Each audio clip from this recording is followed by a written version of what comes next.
And we are live. প্রীত ভাই, hello, welcome to 10 minute school live class. কেমন আছেন আপনি? আমি আমার হাত বাড়ে বসে আছি, আপনার মোবাইল নিয়ে। আমি যদিও আমাদের প্রীত ভাইয়ের সাথে আমাদের লাইভ একটা ইন্টারেস্টিং ভাবে হয়। যারা এই লাইভ ক্লাসটা দেখছো, আই গেস গতবারের কথা মনে আছে। গতবার যখন আমি প্রীত ভাইয়ের সাথে লাইভে গিয়েছিলাম, পিছে একটা ছোট একটা তাকের মতো ছিল, একদম তাকের মধ্যে প্রীত ভাইয়ের একটা খুব ফেভারিট মোবাইল ছিল, সরি ক্যামেরা ছিল। ক্যামেরা আজকে কিন্তু আমার কাছে রাখেন এই ক্যামেরাটা অনেক দূরে রাখছে, দূরে। তো এই ক্যামেরাটা ছিল, হঠাৎ করে আমি পিছে ঘুরে হাত রাখতে গেলাম এন্ড তাকটা ভেঙে পড়লো, ক্যামেরাটা পুরো মাটিতে।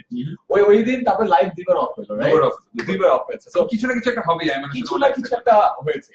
তো আমাদের লাস্ট টাইম যেহেতু লাইভটা কমপ্লিট করা হয়নি, আজকে আমরা চিন্তা করলাম যে ফাইনালি প্রীত ভাইয়ের কাছে পেয়েছি, ইন্টারনেট কানেকশন ঠিকঠাক আছে, প্রপারলি দেখা যাচ্ছে। আজকে আমরা লাইভ ক্লাসে পোর্ট্রেট ফটোগ্রাফি এবং মোবাইল ফটোগ্রাফি নিয়ে ফুললি ক্লাসটা কমপ্লিট করে ফেলবো ইনশাআল্লাহ। ডান, অসম। সো আজকের এই লাইভ ক্লাসে আমরা মোবাইল এবং পোর্ট্রেট ফটোগ্রাফির বেসিকটা নিয়ে আলোচনা করবো, বিকজ এক ক্লাসে তো পুরোটা কমপ্লিট করা যায় না। বাট একটা গুড নিউজ হলো, প্রীত ভাই আজকে অলরেডি আমাদের জন্য পুরো ভিডিওগুলো শুট করে ফেলেছে। So that's a good news. খুব তাড়াতাড়ি 2 সপ্তাহের মধ্যে আমরা পুরো মোবাইল ফটোগ্রাফি এবং পোর্ট্রেট ফটোগ্রাফির উপর একটা কোর্সের মতো ছোট বেসিকটা আপলোড করছো ইনশাআল্লাহ। গ্রেট। এবং যারা এখন লাইভ ক্লাসে অংশগ্রহণ করছো, তারা প্লিজ এখনই তোমাদের যারা ফ্রেন্ডরা আছে যারা ফটোগ্রাফি নিয়ে অনেক ইন্টারেস্টেড, মোবাইল ফটোগ্রাফি করতে চায় বা এটাকে একটা ক্যারিয়ার হিসেবে গড়ে তুলতে চায়, তাড়াতাড়ি ভিডিওটা শেয়ার করো এবং কমেন্টে আমাকে লিখে পাঠাও যে তোমরা কে কোন জায়গা থেকে ক্লাসটি করছো। তারপরে আমাকে কমেন্টে লিখে জানাও, আমি কমেন্ট একটা পড়তে চাই। লেটস সি, দেখি কমেন্ট গুলো আছে। কমেন্ট এখনো কোনো কমেন্ট আসেনি, বাট আই গেস একটু পরে চলে আসবে কমেন্ট আমাদের। লাইভ ক্লাসে আমরা লাইভে আছি তো, রাইট? লাইভে আছি। হ্যাঁ, ওই মোবাইলটা আমাকে একটু দেওয়া হোক, তাহলে আমার বুঝতে সুবিধা হবে। ইয়েস, আমি তো অলরেডি আজকে এতগুলি আমি লিখেছি জাস্ট আজকে পাসপোর্টের কিভাবে ছবি তুলতে হয় আমি উপরে আমি ইমপ্লিমেন্ট করবো। আমাকে অনেকে খুব খুশি হয়ে থামস আপ দিয়েছে, অনেকে আবার একটু পছন্দ করেছে যে বহু মানুষকে পেয়ে গেছে অলরেডি। মেহের, নাসিবুল, ইসমাইল, সাবিহা, মামুন, সাকিব, ইব্রাহিম, সিয়াম, ইসমাইল, আসিফ, দিলশাদ, দিশা, রুদ্র, ফয়সাল, ইয়াসির আরাফাত, অনেকজন চলে আসছে। যারা লাইভ ক্লাসে অলরেডি অংশগ্রহণ করছো, তাড়াতাড়ি শেয়ার বাটনে প্রেস করো এবং তোমাদের সব বন্ধু বান্ধবদের সাথেও লাইভ ক্লাসে শেয়ার করো, যেরকম ফটোগ্রাফি নিয়ে অ্যাটলিস্ট ইনিশিয়াল আইডিয়াটা আছে সবার হয়ে যায়, রাইট? এবং যারা ভিডিওটা শেয়ার করছো, তাড়াতাড়ি কমেন্টে একটু জানাও যে ভাইয়া ভিডিওটা অলরেডি শেয়ার। আর প্রীত ভাইয়ের কাছে যদি কারো কোনো কোয়েশ্চেন থাকে, প্লিজ কমেন্টে জানাও। আজকে আমাদের অনেকজন কমেন্ট করার জন্য রেডি আছে, সবগুলো কোয়েশ্চেনে অ্যানসার দিব একদম। Done deal, done deal, done deal. Already Preet ভাই আমরা 500 জনের একটা বিশাল ক্লাসরুমে পরিণত হয়ে গেছি। ভালো বিপদ। তো আমরা শুরু করতে পারি। আমরা শুরু করব কি দিয়ে? সো আমি কি প্রথমে ওই যে পাসপোর্ট ছবি পাসপোর্ট সাইজের ছবি সবাইকে শুভেচ্ছা জানাচ্ছি। এবং সবচেয়ে বড়, আমি জানি না যে আপনার পাসপোর্ট ছবি তোলার ক্ষেত্রে আপনার অভিজ্ঞতা, এটা নিয়ে আমার একটা ছোট অভিজ্ঞতা আছে। আমি অনেকজনের সিভি চেক করতাম যখন মনে করেন আইবিএতে আমার এখন জুনিয়ররা পাস করে বের হচ্ছে, সিভি দেয়, ঠিক না? সিভিতে দেখবেন অনেকজনের সিভির প্রথমে কি থাকে, পিকচারটা থাকে একদম ডান পাশে ছবি পিকচার থাকে একদম। এই ছবিটা দেয়া আছে হলো ন্যাশনাল আইডি কার্ডের ছবি। ন্যাশনাল আইডি কার্ডের ছবি, আমার ন্যাশনাল আইডি কার্ডের ছবি দেখলে মনে হয় আমি একটা চোর। হ্যাঁ, অলমোস্ট সবাই। তারপরে বলছি ভাই এটা চেঞ্জ করে আনো, চেঞ্জ করে আনো, সেটা সেলফি আছে। আচ্ছা, ওকে। সো এগুলো তো হবে না, এটা বেসিক আইডিয়া দেন। সো কিভাবে? প্রথম কথা হচ্ছে আমার কাছে যেটা মনে হয় যে আমি আমরা সবাই যখন আসলে পাসপোর্ট ছবি স্টুডিওতে যাই, সবচেয়ে যেটা খারাপ লাগে, ধরেন আপনি এভাবে বসে আছেন, রাইট? তখন ফটোগ্রাফার হয়েছে এইভাবে করলো, আচ্ছা, তারপর ধরেন এভাবে করলো, যখন এভাবে করছে তখন তো ধরেন আমার রীতিমতো সুশুরি হয় এবং আমি খুব হাসতে থাকি এবং আমার মধ্যে একটা বড় মানুষ এটা করছে দেখে ফটোগ্রাফার আমার উপর খুব বিরক্ত। আচ্ছা, তো আমার কাছে আমার কথা হচ্ছে যে এইভাবে না ধরে পাসপোর্ট ছবি তোলার কোনো কিছু করার থাকে না, এইভাবে করে একটু নিচু করেন, হ্যাঁ, একটু মাথা তুলে দেন, একটু উপরে করে, হ্যাঁ, মানে খুব বিব্রত একটা সিচুয়েশন না? তখন আমি ভাবলাম এটা কি করা যেতে পারে, মানে খুব বিব্রত একটা সিচুয়েশন যে একটা মানুষ এভাবে ধরে গান করে দিচ্ছে। তখন আমি ভাবলাম, আমি তখন ফটোগ্রাফারকে বললাম, ভাই একটা কাজ কি করা যায়, আপনি ঠিক আমার অপোজিটে বসেন, আপনি বসে ধরুন আপনি যদি আমাকে চান যে আমি একটু ডানে ঘুরবো, আপনি ওখানে ঠিক সেম কাজটা করেন। Suppose I am just mirror me, see, চোখের ইশারায় না ধরে আঙুল ইশারা দিয়ে দুনিয়া কাঁপে। আমার মিরর মি, তো সবকিছু হচ্ছে কিন্তু চোখের ইশারায় যদি আসলে দুনিয়া কাঁপে, তাহলে ওর দরকার কি একটা লোকের টুপি ধরে, এই ধরে, নাক ধরে, কান ধরে আসলে সবকিছু করার? সো আমার প্রথম সাজেশনটা হচ্ছে যখন আসলে আমি কারো ছবি তুলছি অ্যাকচুয়ালিটা খুব ইম্পর্টেন্ট একজন প্রফেশনাল ফটোগ্রাফার হিসেবে বা ফটোগ্রাফার হিসেবে। So, আমি অপরিচিত একজনের এভাবে আসলে নাক থুতনি না ধরে আমি এখন থেকে চোখের ইশারায় জাস্ট বলতে পারছি excuse me, just mirror, that's it. So this is the easy technique যে কাউকে আসলে ডিরেক্ট করার জন্য। ইনফ্যাক্ট আমি যখন আসলে কোনো একটা ইভেন্টে যাই, শুধু পাসপোর্টের ছবি না, যে কোনো ছবি না, আমি যে কাউকে আসলে চোখের ইশারায় তো আসলে আমি মজা করে বলছি আমার চোখের ইশারায় যদি আসলে দুনিয়া নয়, দরকার কি আমার আসলে এভাবে করার। সো এটা আসলে টিপস ছিল। ভালো কথা বলছেন। সো আজকে যারা যারা আসলে আমাদের সাথে লাইভে আছেন তাদের জন্য বলছি আজকে কথা বলবো মোবাইল ফটোগ্রাফি নিয়ে এবং কথা বলবো পোর্ট্রেট ফটোগ্রাফি নিয়ে। সো আপনার যে কোনো ধরনের সমস্যা, ধরুন আপনি আপনার বন্ধু একটা ছবি তুলতে গিয়েছেন, ছবি তুলতে গিয়ে এই সমস্যায় পড়েছেন, কিংবা আপনার মোবাইল ক্যামেরায় ছবি ভালো হয় না থেকে শুরু করে যে কোনো ধরনের প্রশ্ন আমাকে করা যাবে। তার আজকে আগে এই ক্লাসের পরে আমি কি এরকম একটা মোবাইল নিয়ে ছবি তুলতে পারবো? অ্যাবসলিউটলি। এবং আজকে আমাদের এই ক্লাসের পরে আমাদের যার যা কিছু আছে তাই নিয়ে কিভাবে ঝাঁপিয়ে পড়তে হবে সেটা নিয়ে আসলে এখন কথা বলবো। Nice So, nice. প্রথম বিষয়টা হচ্ছে আমি আসলে একদম স্পেসিফিক মোবাইল বা পোর্ট্রেটের টিপসে যাওয়ার আগে আমি একটা ছোট্ট জায়গা থেকে শুরু করতে চাই। প্রথম কথা হচ্ছে আমাকে সবচেয়ে বেশি যে প্রশ্নটা আসলে শুনতে হয় যে ভাইয়া কি ক্যামেরা কিনবো, ভাইয়া আপনি কি ক্যামেরা দিয়ে ছবি তুলেন। এবং এটা প্রশ্ন শুনতে শুনতে আমার খুব একসময় খুব খুব বিরক্ত হতাম। পরে আসলে বোঝার চেষ্টা করতাম যে 95% মানুষ যদি আমাকে এই প্রশ্নটা করে এত বেশিবার, তারপরে ওরা আসলে এটা নিয়ে আসলে চিন্তিত, যেটা আসলে খুব গুরুত্বপূর্ণ না। আমি ঠিক একইভাবে বলতে চাই ভাইয়া নাইকন কিনবো না ক্যামেরা কিনবো, সনি কিনবো না ফুজি কিনবো, এই প্রশ্নটা যদি কেউ আমাকে করে, এমন আমাকে প্রশ্নটা করেন ভাইয়া কোন ক্যামেরা কিনবো, নাইকন কিনবো নাকি সোনি কিনবো নাকি ক্যানন কিনবো? আচ্ছা আচ্ছা এমন ধরেন আপনি টুকিটাকি তো রাখতে পারেন, রাখতে আচ্ছা, ধরেন এই লাইভের পরে আপনি আমাকে আজকে বাসায় নিয়ে গেলেন, আপনার বাসায় যাওয়ার পর একটা মজার গরু খিচুড়ি আমি খেলাম, আচ্ছা আপনি রেখেছেন। ওকে। গরু খিচুড়ি খাওয়ার পর যদি আমি জিজ্ঞেস করি আয়মান অসাধারণ রান্না হয়েছে, কি চলেছিল আরএফএল না রেনন, আপনার কেমন লাগে? বেশ বিরক্ত মনে হবে না এই লোকটা বের করে দিয়ে এত কষ্ট করে দিলাম। তার মানে কি আমি আসলে মূল জায়গাটাকে গুরুত্ব না দিয়ে একটা ছোট্ট উপাদানকে গুরুত্ব দিচ্ছি যেটা হয়তো আসলে সহায়ক ভূমিকা রেখেছিল। ঠিক একইভাবে আমার আপনার প্রিয় লেখককে জাফর ইকবাল স্যার। জাফর ইকবালের কোন কোন বইটা আপনার সবচেয়ে প্রিয়? মোল্লা। আচ্ছা ধরেন একটা কিছু, হ্যাঁ আপনি কি স্যারকে প্রশ্ন করেছিলেন স্যার এই উপন্যাসটা আমার খুব ভালো লেগেছে, কি কলম দিয়ে লিখেছেন, এক্স না পার্কার? হ্যাঁ জীবনে কথা বলতে পয়েন্ট। আচ্ছা গান শুনেন, হ্যাঁ আপনার প্রিয় গায়ককে কি আপনি প্রশ্ন করেন যে এই গানটি কোন কোন মাইকার mic দিয়ে কোন দিয়ে, মাইক্রোফোন দিয়ে? কেউ জিজ্ঞেস করে আমাকে যে এই লাইভ টেস্ট করার সময় কোন ক্যামেরাটা ছিল? না।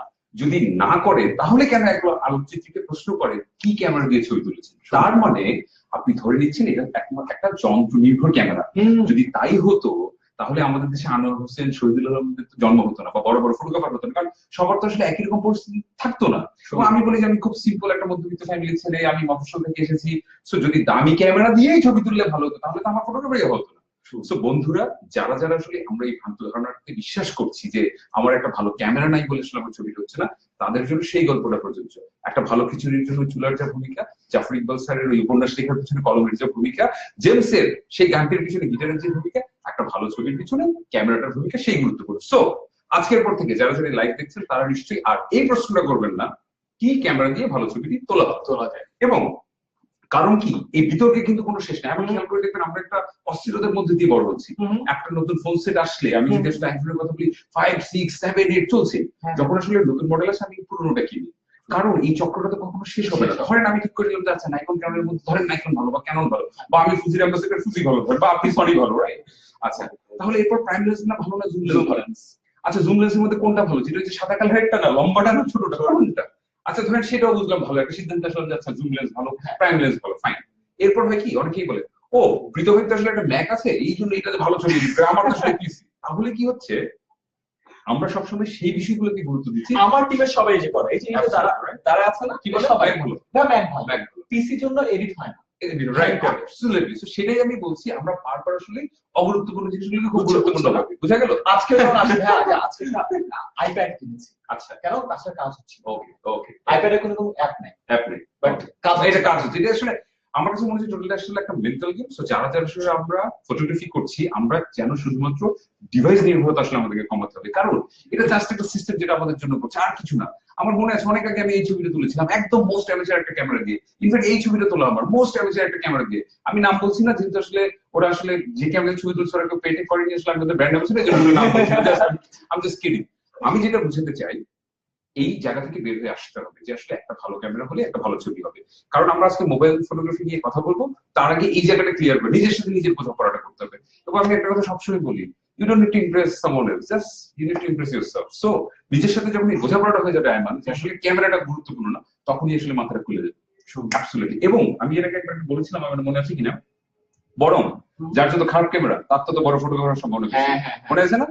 যাদের মনে নেই বা যারা যারা আজকে প্রথম আমাকে শুনছেন তাদের জন্য বলছি, ধরুন আপনার একটা খারাপ ক্যামেরা, এই মুহূর্তে আমার একটা ভাঙাচোরা ক্যামেরা দিয়ে ছবি তুলবো, আচ্ছা তাহলে এখানে একটু আলো কম, তাহলে আমাকে স্লো শাটারের ছবিটা তুলতে হবে। তাহলে আমাকে কি করতে হবে, যার একটা ভালো ক্যামেরা ছিল সে কি করতো, আইএসও বাড়িয়ে দিত, আইএসও বাড়িয়ে দিয়ে ক্লিক করে ছবি তুলে ফেলতো। যেহেতু আমার একটা ভালো ক্যামেরা নেই, আমার এটাতে আসলে ভালো আইএসও ব্যবহার করা যায় না, গেম চলে আসবে, আমাকে শিখতে হবে কিভাবে আসলে অল্প আলোতে নিঃশ্বাস বন্ধ করে স্লো শাটারে শার্ট ছবি তুলতে হবে। তাহলে টেকনিক্যালি কি সাউন্ড হচ্ছে, যার ক্যামেরা এই ক্ষেত্রে গাড়ির ক্ষেত্রেও প্রযোজ্য, একদমই সব যন্ত্রের ক্ষেত্রে একদম। ভাঙা গাড়ি যে চালাতে পারে সে সব গাড়ি চালাতে পারে, কারণ ভাঙাইতে না আপনার পিছের মিরর ব্যাক মিরর আছে, না পিছের ওই যে ওই মিরর উইন্ডো মিরর আছে, কিছুই না। কোন এক অদ্ভুত কারণে ফটোগ্রাফিটা কেন জানি না আমরা অনেক বেশি ক্যামেরা নির্ভরতা, আমাদের অনেক ভালো ক্যামেরা হলে ভালো ক্যামেরা নাই ভালো, এবং অনেকেই বলেছে wow you have a nice camera, ছবিটা খুব ভালো এসেছে। মানে আমার খুব রাগ হয়, হ্যাঁ, যে আসলে ক্যামেরাটা কি সবকিছু। আমরা কয়েকটা ছবি দেখি অনেক পুরনো, আমি ইচ্ছা করে এই পুরনো ছবিগুলো রেখেছি, যখন আসলে এই মোবাইলে এত এত বড় রেজুলেশনে ক্যামেরা ছিল না, ভালো ছিল না। এই ছবিগুলো যদি আমরা একটু দেখে এমন চলে তো না, বেশ ভালো চলে। সবগুলো ছবি কিন্তু আসলে মোবাইল দিয়ে তোলা, সবগুলো ছবি। সো আমি আসলে বলতে চাই, দেখার যদি ভালো ছবি থাকে, আপনি যদি আসলে ভালো ছবি তোলার প্রতি আসলে আগ্রহী হন, গুরুত্বপূর্ণ একদমই না। এবং এটা আজ থেকে প্রায় 4 বছর আগে খুব সম্ভবত, এবং তখন তো এত লেটেস্ট সিরিজের ক্যামেরা আসেনি। আমি এবং এখন আমার ক্যামেরাতে আমি যে মোবাইল ক্যামেরাতে যে ফিচার্স গুলি পাই, অ্যাপারচার চেঞ্জ করতে পারি, ফোকাস সুইচ করতে পারি, মানে আইএসও বেনিফিট পাই, হোয়াইট ব্যালেন্স চেঞ্জ করতে পারি, আমার কাছে মনে হয় যে আসলে একটা ভালো একটা মোটামুটি একটা স্মার্টফোন হলেই এখন আসলে ফটোগ্রাফি করা খুব সহজ হয়ে দাঁড়িয়েছে। তো বন্ধুরা, আমার কাছে মনে হয় যে আমাদের যার যা আছে তাই নিয়ে ঝাঁপিয়ে পড়তে হবে। এবং আজকের পর থেকে আপনি খেয়াল করে দেখবেন, শুধুমাত্র ইচ্ছা শক্তি থাকে, আপনি একবার সেই পকেটের একটা মোবাইল থেকেই অনেক ভালো ছবি তুলতে পারবেন। যেটা করতে হবে সেটা হচ্ছে আমার আসলে আমার বাজেটটা এবং আমার প্রয়োজনটা জানতে হবে। এটা কেন বলছি না, কিছুদিন আগে আমার এক স্টুডেন্ট একটা ফুজিফিল্মের একটা ক্যামেরা নিয়ে সামনে বলে, ভাইয়া ফুজিফিল্মের ক্যামেরা কিনে ফেলেছি। তাই বললো, তুমি এই মডেলের ক্যামেরা কেন কিনছো? আপনাকে দেখেছি আপনি ফুজিফিল্ম ইউজ করেন। আমার প্রয়োজন আর আপনার প্রয়োজন কখনো এক হবে না, একেবারে। সো আমি কাউকে পছন্দ করতে পারি, তার কিছু কিছু জিনিস আমার ভালো লাগতে পারে, কিন্তু তার প্রয়োজন আর আমার প্রয়োজন কিন্তু এক না।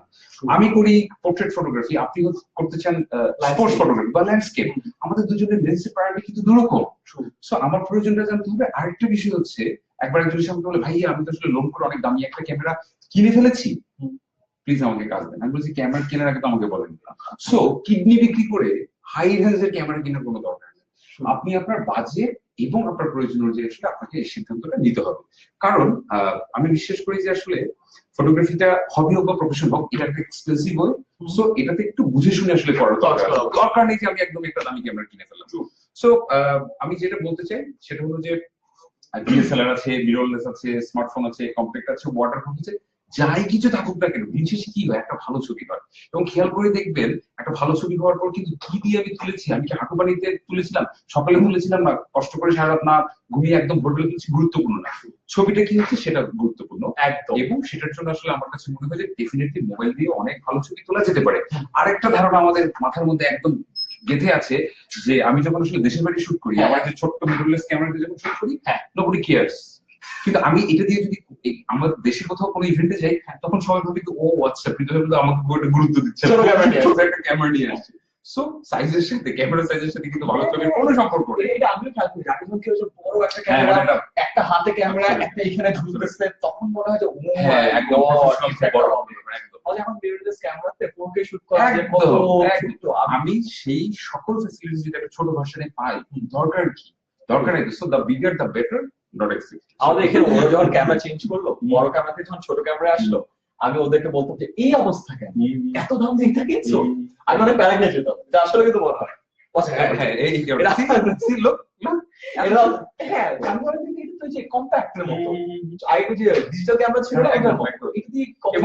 আমি ছোট ভার্সনে যদি সকল ফিচার পাই, আমার দরকার কি একটা ভারী ক্যামেরা বহন করি। এবং আমরা যারা প্রফেশনাল ফটোগ্রাফার, আমাদের সবার কিন্তু ব্যাক পেইন মাস্ট। সো এখন আসলে আমরা, এবং আমার কাছে মনে হচ্ছে ফুটতি কিরকম, আমি যখন আসলে একটা বড় ক্যামেরা নিয়ে কারোর সামনে দাঁড়াই, ও আমার প্রেজেন্সটাকে ইগনোর করতে পারে না। ও হয় কি, আমরা সাধারণত খুব স্টাক হয়ে যাই, সামনে খুব স্টাক হয়ে যায়। কিন্তু যখন এই ছোট ক্যামেরা থেকে আমাকে পাত্তা দেয় না লোকজন, তখন হয় কি ও আমাকে ইগনোর করার কারণে ঘটনাটা ঘটে এবং আমি আসলে মোমেন্টটা ছবিটা তুলতে পারি। মোমেন্ট গুলো একদম একেবারে ঠিক না। সো আমার কাছে মনে হয় যারা যারা মোবাইল ফটোগ্রাফি করতে চান একদমই ঝাঁপিয়ে পড়েন, আজকের পর থেকে ঝাঁপিয়ে তো পড়বেনই। এবং মোবাইল ফটোগ্রাফি করতে গিয়ে আপনার যদি কোনো প্রশ্ন থেকে থাকে সেটা কিন্তু আমাকে চাইলে আপনি কমেন্ট সেকশনে সো কমেন্ট সেকশনে কোনো যদি প্রশ্ন থেকে থাকে সেটা কিন্তু আমাকে একদমই করে দেওয়া যেতে পারে। আমি আপনাকে ছবি তুলে দিই। ইয়েস।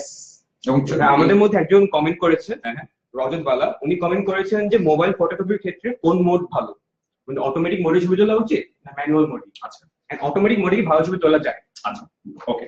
সো মুডের ক্ষেত্রে আমি বলি অটো মানে অটোই সবসময় মাথায় রাখতে হবে। একটা জিনিস মাথায় রাখবেন, যখন আসলে আমি ক্যামেরাটাকে অটো মোডে দিয়ে ছবি তুলছি বা প্রোগ্রাম মোডে দিয়ে ছবি তুলছি, আমি শুধু ট্রাইপড হিসেবে ভূমিকা রাখছি। আমি ক্লিক করছি, ছবিটা হচ্ছে, আমি কিন্তু কিচ্ছু জানি না। ফটোগ্রাফার যদি আপনি হন, আপনার আসলে উচিত যে ম্যানুয়াল মোডে ছবি তোলা। ম্যানুয়াল মোডে ছবি তোলার অসুবিধা হবে, কি অসুবিধা হবে? ছবিটা একটু বার্ন হয়ে যাবে, আন্ডার হয়ে যাবে, ওভার হয়ে যাবে। কিন্তু আমি বলতে চাই ছবি কালো হোক সাদা হোক, ছবি আপনার হোক, ছবিটা আপনি তুলেছেন, প্রাউডলি বলতে পারবো আমি আসলে এটা ফটোগ্রাফার। কেন আসলে এই কথাটা বলছি? অটোমোটিভ ছবি তুলে হলে সারা জীবন অটোতেই থেকে যাওয়া হবে। আপনি যখন আসলে ম্যানুয়ালি ছবি তুলবেন তখন এই যে ওভার হয়ে যাবে, আন্ডার হয়ে যাবে, আপনার কিন্তু আসলে ফটোগ্রাফিতে শেখা হবে। প্রথমবার হবে, দ্বিতীয়বার হবে, তৃতীয়বার হবে, আর তো হবে না। সো আমার সাজেশনটা থাকবে আপনার প্রতি, আপনি অবশ্যই অবশ্যই ম্যানুয়াল মোডে ছবি তুলবেন। আর ইদানিং আরেকটা সমস্যা দেখা যায় কি জানেন? Digital camera.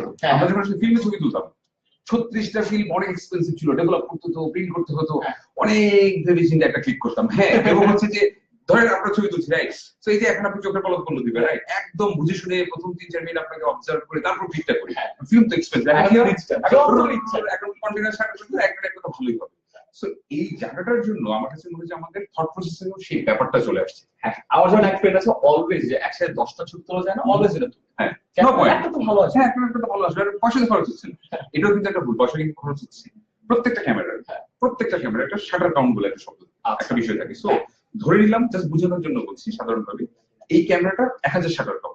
তার মানে হচ্ছে আমি 1000 বা 1 লক্ষ বার শাটার নামার পরে আমার ওই শাটার কাউন্ট চেঞ্জ করতে হবে। তো চেঞ্জ করার পর আসলে ক্যামেরাটাকে আমরা মানে দুষ্টুমি করে বলে আসলে জুজুর হয়ে গেছে, এটা আসলে চেঞ্জ করাটা জরুরি। সো আমি যে ক্লিক করছি ভাবছি হবে না, তা কিন্তু আসলে না। তার মানে আসলে আমার শাটার কাউন্ট একটা বিষয় থাকছে। সো আমার কাছে মনে হয় আমরা আরো কিছু প্রশ্ন নিব। আরেকটা প্রশ্ন ছিল হচ্ছে লো লাইটে কিভাবে আমি ছবি তুলতে পারি? মোবাইল দিয়ে না? মোবাইল। ফাইন। সো মজার বিষয়টা হচ্ছে আজকালকার ক্যামেরাগুলিতে সব যে কোনো স্মার্টফোনে আমি খেয়াল করে দেখেছি আইএসও বলে একটা অপশন দেওয়া থাকে, আপনি খেয়াল করে দেখবেন।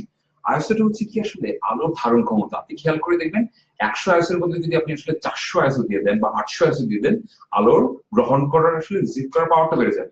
সো আপনি যখন আসলে লো লাইটে কারো পোর্ট্রেট করছেন, আপনি আইএসওটা বাড়িয়ে দিলে কিন্তু এই বেনিফিটটা পেতে পারেন।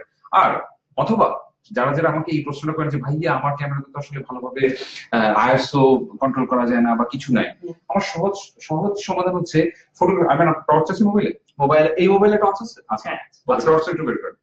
সো আমরা এখনই ছবিটা তুলে দেখি। আইমান টর্চটা আপনি বের করেন, ফাইন। ধরুন আমি আপনার এখন পোর্ট্রেট করবো একদম লাইভ, হ্যাঁ? সো আচ্ছা, ধরে নিলাম যে হ্যাঁ বলছি। সো ধরে নিলাম যে এই মুহূর্তে আমরা এখানে ছবি তুলবো এবং আমার আসলে যে ক্যামেরাটা আছে সেই ক্যামেরাটা আসলে খুব ভালো আইএসও ব্যবহার করার কোনো অপশন নেই। লো লাইট আমি খুলে কি করবো? খুব সিম্পল, আমার অনেক ভালো পোর্ট্রেট তোলা আছে। আমার ডান হাত দিকে ধরেন, ডান হাত দিকে ধরেন, আপনার ফেস এখানে এই এক মিনিট সেলফি ধরে আমি চুপচাপ থাকবো, আপনি চুপচাপ থেকে হাসেন।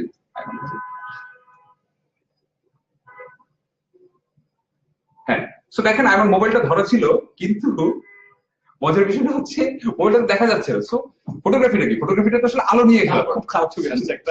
আমার যদি আসলে আলো নিয়ে খেলা করতে হয়, লাইটটা খেয়াল করতে গেলে লাইটে আমাকে দেখে মনে হচ্ছে আমি এইভাবে আসছি। না না না, একদমই না। এমন সুন্দর, সবসময় সুন্দর। ও আরেকটা বিষয় হচ্ছে ফটোগ্রাফি করতে গিয়ে প্রচুর মানুষ খেয়াল করে দেখবেন বলছে যে আমার ছবিটা ভালো আসেনি, বা আসলে এই মানুষটা মোটা, এই মানুষটা দেখতে সুন্দর না, এই মানুষটার নাক গোছা। তো আমার কাছে মনে হয় যে যারা যারা, এবং যেহেতু আসলে আমাদের আজকে পোর্ট্রেট নিয়ে কথা বলার কথা, প্রথম আসলে যেটা করতে হবে পোর্ট্রেট করার ক্ষেত্রে, প্রথম কথা হচ্ছে কানেক্ট উইথ ইউর সাবজেক্ট। আমরা কি করি এমন, ধরেন আমি আপনার ছবি দেবো, আপনার সাথে আমার আজকে জীবনে প্রথম দেখা, যেহেতু আমার সময় নেই। হ্যাঁ হ্যাঁ ভাই বসেন, সোজা ধরেন, জানেন, হ্যাঁ ক্লিক ক্লিক। তাতে হচ্ছে কি আয়মানের বিষয়টা তো ভিন্ন। আমরা পরিচিত দেখে আয়মান আমাকে দেখে হাসে, আয়মানকে দেখে হয়তো খুব সাবলীল হয়ে বসেছি। কিন্তু কি হয়, আপনি একজন অপরিচিত মানুষের যখন ছবি তুলবেন, প্রথম কথা হচ্ছে যে প্রথম 10-15-20 মিনিট অবশ্যই আপনি তার ছবি তুলবেন না। কেন সেটা করবেন না? ধরুন আয়মানের সাথে আজকে আমার প্রথম দেখা, সো এখনো কিন্তু আমাদের মধ্যে সেই ব্যাপারটা ভাঙেনি, একটু অপরিচিত, একটু আননোন পারসন। এটা যদি আমি একদম স্ট্রিট ফটোগ্রাফির ক্ষেত্রে বলি, ধরুন আপনি রাস্তার পাশে চা মামা বা হালিম বিক্রি করছে, সেই মামার একটা পোর্ট্রেট করবেন, আপনি জুম করে যখন ক্যামেরাটা তার সামনে বের করবেন, সে কিন্তু পুরো সত্যমুক্ত হয়েছে। কিন্তু আপনি যদি মামা কি খবর, ব্যবসা বাণিজ্য কেমন চলে, এটা সেটা বলেন 10-15-20 মিনিট, আধা ঘন্টা পর দেখবেন সে কিন্তু আপনার প্রেজেন্সটাকে ইগনোর করছে। তখন তখনই কিন্তু আপনি আসলে একটা রিয়েল মোমেন্টের ছবি পাবেন। আরেকটা বিষয় আমি প্রায় সময় আমার অনেকেই বলতে দেখি জুনিয়র ফটোগ্রাফারদের, ভাই ওনার ছবি ভালো হয়নি, অনেক মোটা, হ্যাঁ ভাই ওনার ছবি ভালো হয়নি, ও দেখতে সুন্দর না, হ্যাঁ নাক গোছা ফ্রাই যেটা সেটা ভালো হয়েছে। আমার কাছে প্রথমেই মনে হয় প্রত্যেকটা মানুষ সুন্দর, এটা আলোকচিত্র হিসেবে আপনার বা আমার ব্যর্থতা, আমি একটা ভালো ছবি তুলতে পারিনি। Beauty lies in the eyes of the people. I do agri, এবং আমি সেটা প্রমাণও দিয়ে দিতে পারি যে কিভাবে আসলে জিনিসটা হতে পারে। ধরুন এখানে খুব ভালো যদি কেউ ইয়ে থাকতো আর কি, মানে এখানে যদি আমাদের মধ্যে ফ্যাট কেউ থাকতো তাহলে আমি একটু দেখাই। আমি কি দাঁড়ালে কি লাইভে দেখা যাবে? তাহলে এটা একদম রিয়েল প্রমাণ। অবশ্যই দাঁড়ালে দেখা যাবে, ক্যামেরা পেছনে যাবে একদম। আজকে এটা কিন্তু উঁচু করে দেয়, ওই চলে আসো। একটা সিম্পল উদাহরণ আজকে দিচ্ছি আমি, যে অনেকেই বলে যে আমার টামি অনেক বড়। আসুন কিভাবে ফটোশপিংটা আমরা শুটের আগে করে ফেলতে পারি, আমি সেই জিনিসটা আসলে খেয়াল করি। ধরে নিন আপনি দাঁড়ান, দেখা যাচ্ছে? হ্যাঁ আচ্ছা পারফেক্ট, আচ্ছা। সো খেয়াল করে দেখেন সাইড থেকে যখন আপনারা যদি এখন দেখেন, আমি জাস্ট দেশ ও জাতির প্রয়োজনে আপনি আমাকে একটু হেল্প করেন, আপনার টামিটা একটু ছেড়ে দেন, যতটুকু সম্ভব বড় করে রাখা যায়। আচ্ছা ধরে নিলাম। সো খেয়াল করে দেখুন এখন কিন্তু দেখা যাচ্ছে কি? একটু পরে যাবো। আচ্ছা ধরে নিলাম, দেখেন এখন টামি দেখা যাচ্ছে, হ্যাঁ একটা টামি বের হয়েছে। এখন আমি ওনার যে কোনো একজন সাধারণ ফটোগ্রাফার যদি মানে ডিউ রেসপেক্ট হল, যে কোনো একজন ফটোগ্রাফার যদি ছবি তুলে, ছবিটা এভাবে তুললো এবং টামিটা দেখা গেল। সো এটা যদি এখন প্রিজুডিস হিসেবে আমি ছবি তুলি, তাহলে আমি আসলে কি করবো? খুব সিম্পল, আমি দাঁড়ালে কি দেখা যাবে? আচ্ছা হ্যাঁ, আপনি যেটা করবেন জাস্ট আমাকে মিরর করবেন। সো আপনি আপনার ডান পাটা একটু আগান, ডান পাটা, আচ্ছা ডান পাটা আগালেন তো, আপনি একটু ঝুঁকে দাঁড়ান সামান্য, কিন্তু দেখেন আপনি এই যে ঝুঁকবেন না, কুচো হবে না, মানে আপনি আপার বডি স্ট্রেট, কিন্তু আপনি একটু সামান্য ঝুঁকে আসছেন সামনে। আচ্ছা এখন ক্যামেরার কাছে যে অংশটা আগে থাকবে, এখন নাক আগে না টামি আগে? আপনারা বলুন। নাক আগে, নাক আগে, তাহলে নাকটা বড় আসবে, টামিটা ছোট আসবে। কিন্তু আপনি আবার আগের অবস্থায় যান, নরমাল মান। এখন নাক আগে না টামি আগে? টামি বড় হবে। সো এটা ফটোগ্রাফার হিসেবে আমার ব্যর্থতা, আমি জানি না আসলে কিভাবে ছবি তুলতে হবে, এটা তার ব্যর্থতা না। যে কোনো মানুষের যে কোনো পরিস্থিতি যে কোনো সময় ভালো ছবি তোলা যেতে পারে বলে আমি বিশ্বাস করি। এবং আরেকটা জিনিস খুব ইম্পর্টেন্ট, আমি আমাকে দিয়ে দেখা, আপনি একটু চশমাটা খুলতে পারেন? সো আই কন্ট্যাক্ট হচ্ছে খুব ইম্পর্টেন্ট, আই কন্ট্যাক্টটা খুব ইম্পর্টেন্ট। কথা শোনা যাচ্ছে কি আমার? আচ্ছা সো আপনি এদিকে ঘুরেন। আচ্ছা খেয়াল করে দেখবেন, আমরা প্রায় সময় খেয়াল করে দেখবেন, আপনি যখন একটা মানুষের দিকে তাকান, কোথায় তাকান প্রথমে? সত্যি করে বলেন, চোখে তাকান। সো যখন আসলে আপনি একটা ছবি তুলবেন, তখন আসলে একটা ছবিতে প্রথমে আসলে আমরা চোখে তাকাই। খেয়াল করে দেখুন, আপনি তাকান সোজা। আচ্ছা সো আমার আঙ্গুলের সাথে সাথে, আচ্ছা আপনি এদিক ঘুরে তাহলে বুঝতে শুরু, আমার আঙ্গুলের সাথে সাথে আপনি চোখটা উঠাবেন, চোখ উঠান, চোখ উঠান, মাথা উঠাবেন না, শুধু চোখ উঠাবেন, এই যে সোজা রাখেন, রাইট? সো আমার আঙ্গুল উঠছে, আপনার চোখ উঠছে, রাইট? খেয়াল করে দেখুন, এই চোখটা বড় দেখতে সুন্দর লাগছে, আসলে এই চোখটাকে চাইনিজ চোখ বানিয়ে দিই। সি লুক, সো চোখটা ছোট হয়ে গেল। আমি দুষ্টামি করে বলি চাইনিজ চোখ, এগুলো ডিউ রেসপেক্ট কর। সো চোখ কথা বলতে হবে একটা ছবিতে, যখন আসলে আমরা কারো পোর্ট্রেট করবো চোখ কথা বলতে। আবার খেয়াল করুন, যারা যারা বুঝতে পারছেন না, এই এখানে তাকান, এখানে তাকান। সো খেয়াল করে দেখুন এই মুহূর্তে চোখের অবস্থাটা কি? এই মুহূর্তে কিন্তু চোখের অবস্থাটা বড় এবং চোখটা দেখতে ভালো দেখাচ্ছে, রাইট? আমি যদি চোখটাকে ছোট করে ফেলি, এই যে মাথা নাড়বেন না, শুধু চোখটা ছোট ছোট ছোট। সো একজন ফটোগ্রাফার হিসেবে একটু একটু আমি ডিটেক্ট করতেই পারি, বা আমি আসলে পারফেক্ট মুভমেন্টের জন্য ওয়েট করতে পারি কিভাবে আসলে চোখটা খেয়াল করতে পারি। সো আমি বিশ্বাস করি পৃথিবীতে আল্লাহ সৃষ্টি প্রত্যেকটা মানুষ সুন্দর। একজন আলোকচিত্রী হিসেবে আমার কাজ সেই সৌন্দর্যটাকে খুঁজে বের করা এবং অবশ্যই সেই টিপসগুলো বের করা। প্রায়শই খেয়াল করে দেখবেন, আমরা যখন ছবি তুলি, ধরুন ফটোগ্রাফারের বা ক্যামেরাতে যেটা দিয়ে আসলে আমি ছবিটা তুলছি, সেটা যেন আসলে আই লেভেলটা যেন সমান থাকে। আমি যদি নিচ থেকে কারো ছবি তুলি, অবশ্যই ডাবল চিনটা আসবে। আমি যদি একটু কাউকে থাকে না, এক একটা মানুষ এক এক রকম, কারোর মধ্যে একটু ডাবল চিন দেখা যাচ্ছে, আমি যদি একটু উপর থেকে ছবি তুলি, তখন কিন্তু আসলে এই জিনিসটা দেখা যাবে না। তো বিশ্বাস হলো তো যে ঠিক আছে? তো আমার কাছে মনে হয় যে এটা খুব গুরুত্বপূর্ণ নিজের সাথে আসলে বোঝাপড়া রাখা। আমি ভীষণ কনফিডেন্ট, আমি বিশ্বাস করি প্রতিটা মানুষ সুন্দর, শুধু ফটোগ্রাফার হিসেবে আমার কাজ হচ্ছে সেই মুহূর্তটাকে বা সেই অ্যাঙ্গেলটাকে আসলে খুঁজে বের করা। এবং এখন কি আপনারা আমার সাথে একমত হচ্ছেন? আমি কিন্তু দেখিয়ে দিলাম যে কিভাবে আসলে ফটোশপিং ছাড়া এই টামি হাইড করা যাওয়া থেকে শুরু করে চোখটা সুন্দর করে ছবি তোলা যায়, সবকিছু কিন্তু আসলে সম্ভব। কোনো প্রশ্ন যদি থেকে থাকে, এখনো কোনো কনফিউশন যদি থেকে থাকে, আপনি নিতে পারেন। ট্রেনিং নিয়ে অনেক প্রশ্ন আসছে। আচ্ছা good good good good. So একটা বিষয় কি, আচ্ছা তাহলে আমরা এটা নিয়ে কথা বলে ফেললাম, আমরা কথা বললাম সাবজেক্ট নিয়ে, আইনি। এখন আসলে তাহলে আমরা কথা বলি ফ্রেমিং নিয়ে।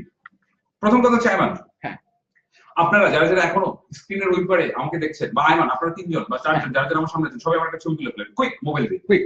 এবং আপনারা যারা যারা লাইভে আছেন, ট্রাস্ট মি, জাস্ট মোবাইল দিয়ে একটা ছবি তুলে ফেলেন। আমি কয়েক সেকেন্ড সময় দিচ্ছি আপনাদের, কোনো অসুবিধা নেই। কেন সেটা আমি পরে বলছি। হ্যাঁ ওকে ডান। সো আপনি এবার খেয়াল করে দেখেন আপনার পাশে, এই যে আমার সামনে 4 জন দাঁড়িয়ে আছে, পাশের জনের ক্যামেরাটাতে ছবিটা দেখেন, কারো ফ্রেমের সাথে কারো ফ্রেমের মিল নেই। হ্যাঁ। কেউ তুলেছে একটু ক্লোজ করে, কেউ তুলেছে একটু টাইট, কেউ তুলেছে একটু ওয়াইড, রাইট? সো একই জায়গায় একই সাবজেক্টের উপর একই পজিশনে দাঁড়িয়ে আপনি যখন আসলে ছবি তুলছেন, আপনার একটা ছবির সাথে আরেকটা ছবি মিল হচ্ছে না। কেন? কারণ সকালে আবার নাস্তা করেছে একরকম, দুপুরে উনি নাস্তা করেছে আরেক রকম, আরেকজন নাস্তা করেছে আরেক রকম। তাহলে কি নাস্তার সাথে আসলে কম্পোজিশনের সম্পর্ক? So, আমি frame গুলো দেখাই। একদম দেখিয়ে দেন না। একটা ফ্রেম হলো এটা, হুম, আর আরেকটা ফ্রেম হলো এইটা। হ্যাঁ, একসাথে যদি দেখাই তাহলে এইটা বাহ, কমপ্লিটলি ডিফারেন্ট। আচ্ছা। সো এটা কেন হচ্ছে এখন? একটা একই জায়গায় দাঁড়িয়ে দেখেন, আপনারা কিন্তু একই জায়গায় দাঁড়িয়ে আছেন, এবং একই জায়গায় দাঁড়িয়ে একই মানুষের ছবি তুলছেন, কিন্তু দুটো মানুষের দুটো ছবি দুরকম। এটা যদি আমার সামনে এখন 10 জন, আমি যখন একটা ওয়ার্কশপে যে 100 জন মানুষ থাকে, 100 জন মানুষের ছবি 100 রকম। কারণ সকালবেলা সবাই নাস্তা করেছে ভিন্ন ভিন্ন। বিষয়টা হচ্ছে কম্পোজিশন কি? কম্পোজিশন হচ্ছে আমি যা খাই, আমি যা পড়ি, আমি যা চিন্তা করি, সেটাই কম্পোজিশন। কেন এই কথাটা বলছি? ধরুন আপনার কবিতার বই পড়ার, গল্পের বই পড়ার অভ্যাস নাই, তাহলে আরেকজনের অভ্যাস আছে, তাহলে এই কম্পোজিশনটা কিভাবে পার্থক্যটা হয়? যিনি আসলে নিয়মিত কবিতার বই পড়েন, ভালো গল্পের বই পড়েন, ভালো মুভি দেখেন, একটু বৃষ্টি হলে তার কাছে মনে হয় যে সবুজটা আরো সবুজ হয়েছে, তিনি খুব পছন্দ করছেন, এবং মনে হয় যে সবুজটা আরো সবুজ, তিনি ক্যামেরা নিয়ে বের হয়ে যান, এখন আসলে একটা ভালো ছবি তুলতে হবে, একটা ভালো ছবি হবে। যিনি আসলে কবিতার বই, গল্পের বই পড়েন না, তার কাছে বৃষ্টি ভালো লাগে না, মনে হয় ইস বৃষ্টি মানে রাস্তায় প্যাক করা, বরং আমি বাসায় গিয়ে একটা তামিলনাড়ুর ছবি দেখি। সো এটা খুব গুরুত্বপূর্ণ, আপনি কি বলছেন, কি খাচ্ছেন, কি দেখছেন, সেটাই কিন্তু আসলে কম্পোজিশন হয়ে আসলে বের হয়, সেটাই আসলে রিফ্লেক্ট করে। কেন এই কথাটা বলছি? ফটোগ্রাফিটা এত শক্তিশালী একটা মাধ্যম, মাথায় রাখতে হবে যে এটা ছবি মিথ্যা কথা বলে না, কিন্তু মৃত্যুকরা তো ছবি তুলতে পারে না এমন? অবশ্যই। সো ছবি, আবারও বলছি, ছবি মিথ্যা কথা বলে না, কিন্তু মৃত্যুকরা তো ছবি তুলতে পারে। ফটোগ্রাফি ক্যামেরা ব্যবহার করে, শুধুমাত্র একটা ডিজিটাল লাইটিং ব্যবহার করে আমি কিন্তু চাইলেই একটা মানুষকে খারাপ দেখাতে পারি, ভালো দেখাতে পারি। আরো সহজ করে যদি আপনাকে বলি, ধরুন আমি এই কথাটা প্রায়ই বলি, একটু হয়তো অনেকের কাছে কমন মনে হচ্ছে, কিন্তু আমি আবারও বলতে চাই। আচ্ছা, আমি একটু স্ক্রিনের সাহায্য নিয়ে আসি, আমি লেন্সটা আমি একটু পরে দেখাবো। আমি এই কথাটা যেহেতু আসলে চলেই আসলো কম্পোজিশনের বিষয়টা, ওকে। সো আপনি যখন আসলে একটা নাইট গার্ডের কথা বা একটা সিকিউরিটি গার্ডের কথা যখন আসলে আমরা বলি, কি হয় মনে? তো একদম সত্য করে বলেন, যখন আসলে আপনি একটা নাইট গার্ডের কথা বা একটা সিকিউরিটি গার্ডের কথা আপনি ভাবেন, কি হয়? আপনার মনে হয় একটা সিকিউরিটি গার্ড বা একটা নাইট গার্ড মানে হচ্ছে ঢাকার বা বাংলাদেশের সবচেয়ে society low prestigious job in the town, এবং আপনি তাকে সেইভাবে দেখেন, কারণ আপনি সেই ভিজুয়ালটা দেখে তৈরি হন। ঠিক একইভাবে আমি যদি আমার এখানে আসলে কয়েকটা নাইট গার্ডের ছবি আছে, আপনি খেয়াল করে দেখুন তো, ও এই ছবিটা দেখে বা এই ছবিটা দেখে, এই ছবিটা বা এই ছবিটা দেখে আপনার কিন্তু নাইট গার্ড সম্পর্কে একটা ভিন্ন ধারণা হতে পারে। আপনি কখনো কি ভেবে দেখেছেন এই লোকটা সারা রাত জেগে থাকে বলে আপনি ঘুমাতে পারেন? সো একজন আলোকচিত্রী হিসেবে আপনি নাইট গার্ড যখন আসলে 18 ঘন্টা পরিশ্রম করে যখন একটু ঝিমাচ্ছিল তার ছবিটা তুলবেন, নাকি আসলে আপনার একটা আনসান হিরো মতো করে তার একটা ছবি তুলবেন, সেই সিদ্ধান্তটা তো আপনার। সো কম্পোজিশন তাই, আপনি যা ভাবেন, আপনি যা চিন্তা করেন, আপনি যা দেখেন। আমার একটাই সাজেশন থাকবে, ভালো বই পড়তে হবে, ভালো পরিবেশে মিশতে হবে, ভালো আড্ডা দিতে হবে। আমি একটা সময় আমার যেসব বন্ধুরা অনেক বেশি খিস্তি করতো তাদের সাথে আড্ডা বন্ধ করে দিলাম, আমি দেখলাম যে সেটা আমার কম্পোজিশন ইফেক্ট ফেলছে। এবার আপনি খেয়াল করে দেখবেন, আমরা প্রায় এমন হয়েছে, এমন করেছি কিনা আমি জানি না, 2 টাকা রিক্সার জন্য আমরা প্রায় সময় ঝগড়া করি, এই চিনেন আমারে, এটা করি না? সত্য করে বলেন, করেন তো? অনেকেই করে, কখনো না কখনো তো করেছেন। কেন হয়? যারা তামিলনাড়ু ছবি বেশি দেখছেন তাদের এই সমস্যাটা বেশি হয়। I'm not kidding. আপনি খেয়াল করে দেখবেন কি হয়, আমি যখন তামিলনাড়ু ছবি অনেক বেশি অ্যাকশন দেখাচ্ছে, মারামারি দেখাচ্ছে, সবসময় সুপার ওয়াইড লেন্সের কাজ, এই অ্যাকশন, আসলাম, খেয়ে ফেললাম, চলে গেলাম টাইপের। কেন এই কথাটা বলছি? আমি যা যা দেখছি সেটাই কিন্তু আমার অবচেতন মনে, আমার মনের মধ্যে রিফ্লেক্ট করছে। আচ্ছা বলেন তো, পৃথিবীতে, দুনিয়াতে চাঁদ কয়টা? আমার চাঁদ কয়টা? একটা। শিওর? একটাই? কনফার্ম? 100%। আচ্ছা, আমি ভিজুয়ালের মানুষ, প্রমাণ ছাড়া মিথ্যা বলি। এখানে চাঁদ কয়টা যাচ্ছে? এই দেখেন, একটা চাঁদ দূরে, একটা চাঁদ কাছে, একটা চাঁদ দিয়ে আমি বাস্কেটবল খেলতে পারি, অনেক দূরে, অনেক কাছে। তার মানে তো দুনিয়াতে আসলে 18টা চাঁদ, তাই না? তাই কি? ওইটা অভিষুদ চাঁদ। দুনিয়াতে চাঁদ একটাই, আমরা 18টা মানুষ 18 রকম ভাবে দেখি, সেটাই আসলে পার্সপেক্টিভ। সো আমার কাছে মনে হয় যে চেঞ্জ ইউর পার্সপেক্টিভ পিপল। আপনি কাকে কিভাবে দেখাবেন, নাইট গার্ডটা আসলে সমাজের সবচেয়ে লো প্রেস্টিজ জবটা করে, নাকি আসলে ও আনসান হিরো, সেই সিদ্ধান্তটা কিন্তু আপনার। সো কম্পোজিশন নিয়ে যিনি প্রশ্নটা করেছেন, আমার প্রথম সাজেশন থাকবে সবসময় ভালো গান শোনা, ভালো মুভি দেখা, ভালো পরিবেশে মেশা, ভালো গল্পের বই, কবিতার বই পড়া, অবচেতন মনে সেটা আপনাকে রিফ্লেক্ট করবে। Trust me people, trust me. So আমি কম্পোজিশন নিয়ে কয়েকটা ট্রিক্স দিতে পারি, সেটা দিয়েও দিব, কিন্তু প্রথম কথাটা ক্যামেরার ক্ষেত্রে বা কম্পোজিশনের ক্ষেত্রে নিজের সাথে বোঝাপড়াটা আসলে করতে হবে। সো আমরা কি আরেকটা দুটো প্রশ্ন নিবো, নাকি এই মোবাইল ফটোগ্রাফি যারা করতে চান তাদের জন্য আরেকটা জিনিস মজার শেয়ার করবো? আগে শেয়ার করি তারপর হবে খুব। সো এখনো অনেকের মনে সন্দেহ আছে, কি হবে মোবাইল দিয়ে ছবি, কি আর হবে, এইগুলা বলে লোকজন, নিজে তুলে দামি ক্যামেরা দিয়ে এসে বলে মোবাইল দিয়ে ভালো ছবি তোলা যায়। এখনো দু একজন হয়তো সেভাবে ভাবছে, তাদের জন্য বলছি। ছোট্ট একটা ঘটনা শেয়ার করি। কিছুদিন আগে আয়মান একটা স্কুলে, কোন একটা প্রাইভেট স্কুলে ঢাকার, এখানে একটা ওয়ালের সামনে লেখা আছে, কি লেখা আছে জানেন? একজন ছেলে কখনো একজন মেয়ের বন্ধু হতে পারে না, কারণ সেখানে আবেগ আছে, দৈহিক আকাঙ্ক্ষা আছে। একটা স্কুলের সামনে ক্লাস 5, 6, 7, 8 এর বাচ্চারা এগুলো সারাদিন দেখছে এবং পড়ছে। আচ্ছা, তারপরে কি লেখা আছে? যে তার স্ত্রীকে সবকিছু বলে থাকে, সে খুব অল্প জানে। অদ্ভুত একটা স্কুল কেন এই কথাগুলো বলছে আমি আসছি। তো একটা স্কুলের ওয়ালে এই ধরনের কথাগুলি লেখা আছে। ঠিক একজন ভদ্র মহিলা সেই রাস্তার পাশ দিয়ে যাচ্ছিলেন, তিনি তার মোবাইল দিয়ে আসলে এই ছবিটা তুলে সোশ্যাল মিডিয়াতে পোস্ট করেছিলেন। তারপরের গল্পটা দেখেন, ক্লিন। সো আপনি এই মোবাইলের এই ক্যামেরার ভূমিকাকে কখনোই অগুরুত্বপূর্ণ ভাববেন না। আপনার হাতেই শক্তিশালী ডিভাইস আছে, আপনি চাইলেই যে কোনো কিছু আসলে করতে পারছেন। সো আমার কাছে মনে হয় যেটা আসলে খুব জরুরি সেটা হচ্ছে আসলে এটাকে সিটিজেন জার্নালিজম বলছি। আপনি আপনার পকেটের এই ক্যামেরাটা দিয়ে অনেক কিছু কিন্তু করার ক্ষমতা রাখেন। সো মোবাইল ফটোগ্রাফি নিয়ে কয়েকটা প্রশ্ন কি আমরা নিব, নাকি আমরা পোর্ট্রেট নিয়ে একটু কথা বলবো? কয়েকটা কোয়েশ্চেন আসছে, যেমন একটা খুবই কিছু মজার কোয়েশ্চেন। চশমা পরে নিজেকে কিভাবে ভালো দেখানো যায়? আচ্ছা, ওকে। সো প্রথম কথা হচ্ছে, যখন আমি চশমাটা পরছি খেয়াল করে দেখেন যে কিছু কিছু চশমা আসলে রিফ্লেক্টিভ আর নন রিফ্লেক্টিভ। আমার চশমাটাতে কি আপনারা আমার সামনে লাইট আছে, আমার চশমাটা কি রিফ্লেক্ট করছে? বাই এনি চান্স রিফ্লেক্ট করছে? না, করছে না। কিন্তু একটু আগে আমার সাথে যিনি ছিলেন ওনার চশমা কিন্তু আসলে রিফ্লেক্ট করে। সেটা প্রমাণ দেখেন যে আপনি আসেন না, আরেকবার আসেন। শুধু লাইভ আজকে যা হবে সব লাইভ, প্রমাণ ছাড়া কোনো কথা হবে না। সো আমরা খেয়াল করে দেখি আমরা দুটো মানুষ কিন্তু চশমা পরেছি, আপনি বুঝতে পেরেছেন? না, দেখা যাচ্ছে না, দেখা যাচ্ছে না। আচ্ছা, একটু আচ্ছা একটু ক্যামেরাটা পিছিয়ে দিতে পারি। হ্যাঁ, আচ্ছা, সো ওইদিকে তাকাও। হ্যাঁ, রিফ্লেক্ট করছে, এটাতে রিফ্লেক্ট করছে না। আচ্ছা, ধরে নিলাম যে আচ্ছা এখন এটা তো ওনার একটা পোর্ট্রেট করতে হবে, উনি রিফ্লেক্ট করছে, এর একটা সমস্যা। তাহলে কি করবো? আমি খেয়াল করে দেখি, আপনি একটু মাথাটা আস্তে করে ডান থেকে বাম ঘুরেন, কোনো একটা পয়েন্টে গিয়ে কিন্তু রিফ্লেক্ট করেন। তাহলে ফটো আপনি একটু শুধু পুতুলের করে রাইট, একটু ডানে করে না। আপনার কাছে সেই অ্যাঙ্গেল থেকে ছবিটা তোলাতে আসছে, সিম্পল। আমি মনে করি যত সমস্যা তত সমাধান আছে, এবং আপনি যত বেশি সমস্যায় পড়ছেন, যত বেশি প্রবলেম ফেস করছেন, হতাশ নয়, খুশি হন। সমস্যা পড়ছেন মানে আপনি তাড়াতাড়ি সব শিখে ফেলছেন, দ্রুত কভার করে ফেলছেন। So thank you man. আচ্ছা, আরো একটা মজার প্রশ্ন, যে ভাইয়া আমার মুখ একটু চাবি, আমি চিকন দেখাতে চাই, ক্যামেরাটা কিভাবে করবো? হাত উপরে দিয়ে তুলবো, এভাবে তুলবো, না নিচে দিয়ে তুলবো? আচ্ছা, আমি ব্যাপারটা দেখাই যে উপরে এটা। আচ্ছা, এইটার জন্য তাহলে আমি এই প্রশ্নটা নিলাম, এবং সেটার জন্য আমি তাহলে একটু লেন্স নিয়ে কয়েকটা কথা বলতে, সেটা বলে দিলি, তারপরে এই প্রশ্নের উত্তর আসলে পাওয়া যাবে। সো প্রথম কথা হচ্ছে যে ক্যামেরাটা এই যে আই লেভেল, আপনি যখন যার ছবি তুলবেন ক্যামেরাটা যেন আই লেভেল বরাবর থাকে। যখনই ক্যামেরাটা আই লেভেল থেকে নিচের দিকে চলে আসে, নিচে নেমে যায়, তখনই কিন্তু আসলে আস্তে আস্তে করে সেটা এই ডাবল চিনটা দেখা যেতে থাকে। এই ক্যামেরাটা নিচে নামলো আস্তে আস্তে করে, আপনি খেয়াল করে দেখুন, আমি যখন এভাবে থাকছি, ক্যামেরা যদি আমার নিচে থাকে ডাবল চিন দেখা যায়। আমি যদি একটু উপর থেকে ছবি তুলি তখন আসলে সেটা দেখা যায় না। তাহলে যারা ভাবছেন যে আসলে আমাকে একটু মোটা দেখাচ্ছে, আমাকে একটু বালকি দেখাচ্ছে, আমাকে একটু চাবি দেখাচ্ছে, আপনি ক্যামেরা অ্যাঙ্গেলটা একটু উপর থেকে রাখলে কিন্তু আসলে এটা দেখা যাবে না। এবং অনেকেই বলে, ভাই আমি যাচ্ছি চুলটা আমার থেকে লম্বা, আমি কিভাবে ওনার উপর করবো?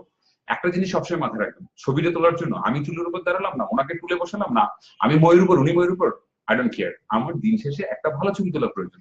সো ফটোগ্রাফার হলে কিন্তু সেই অ্যাটিটিউডটা থাকতে হবে যে যে কোনো মূল্যে আমাকে ছবি তুলতে হবে। ধরুন আপনি একটা জায়গায়, এবং আমি বিশ্বাস করি যে কোনো জায়গায় ভালো ছবি তোলা সম্ভব। ধরেন একদম ছবিটা থাকলে এখন দেখাতে পারলে খুব ভালো হতো। খেয়াল করে দেখুন, এখানে আমার এখন ইচ্ছে হলো যে আয়মানের আমি একটা রিফ্লেকশনের ছবি তুলবো। কোথায় কিভাবে পাবো? এখানে তো পানি নেই, রিফ্লেকশন নেই। তো আমি যদি এখানে কোনো একটা ছোট্ট পিসে বা যে কোনো জায়গায়, যে কোনো একটা কাপে, কোথাও একটা জায়গায় যদি পানির মধ্যে একটু পানি ফেলে দিতে পারতাম, এবং আমি যদি একদম শুয়ে পড়তাম আমার এই কোট শার্টের মায়া ত্যাগ করে, তাহলে কিন্তু আমার অ্যাঙ্গেলটার কারণে কিন্তু আমি আসলে রিফ্লেকশনটা পেয়ে যাচ্ছি। সো ফটোগ্রাফার হতে হলে যে কোনো পরিস্থিতিতে, যে কোনো পরিবেশে একটু যদি হাঁটু পানিতে নামতে নামলাম, না হলে ভালো ছবি কিভাবে হবে বলেন? সো এটা খুব খুব খুব খুব জরুরি। এবং লেন্সের কথা যেহেতু আসলোই, এই যে কোন অ্যাঙ্গেল থেকে ছবি তুলবো, আমি এই একটা স্লাইড দেখাই। ইচ্ছা করে বিদেশি মানুষের ছবি দেখাচ্ছি, কারণ আমার কোনো কাছের মানুষের বা বন্ধুর ছবি দেখালে আমাকে ঘুরি করে ফেলতো, সেই কারণে দেখাচ্ছি। খেয়াল করে দেখবেন এখানে 8টা মানুষ আছে। ছেলেরা কার সাথে কফি খেতে চাও? সত্য করে বলো। আপনি কি কোনো কারণে ওনার সাথে দেখা করতে চান? আমি দেখা করতে চান? করতে চান? আমার জোরে জোরে কথা বলছেন না, আল্লাহ কিছু দেখা হয়নি, কিন্তু ওনার সাথে বোধহয় একটা কফি খেলো, খাওয়া যেতে পারে, আইমান মাথা নাড়ছে। সো একই মানুষ, কি হয়েছে শুধুমাত্র লেন্সের ব্যবহারটা। আপনি খেয়াল করে দেখবেন, চেষ্টা করবেন আপনি যখন মোবাইল দিয়ে ছবি তুলছেন খুব কাছে থেকে ছবি না তুলতে। আমরা অনেক সময় ভাবি কি পুরো স্ক্রিনটা জুড়ে ছবি তোলার জন্য আমরা অনেক কাছে এসে ছবি তুলি। একটা মিনিমাম ডিস্টেন্স থেকে যদি ছবিটা তুলেন, দরকার একটু জুম করে তুলেন, ক্রপ করে দিলেন।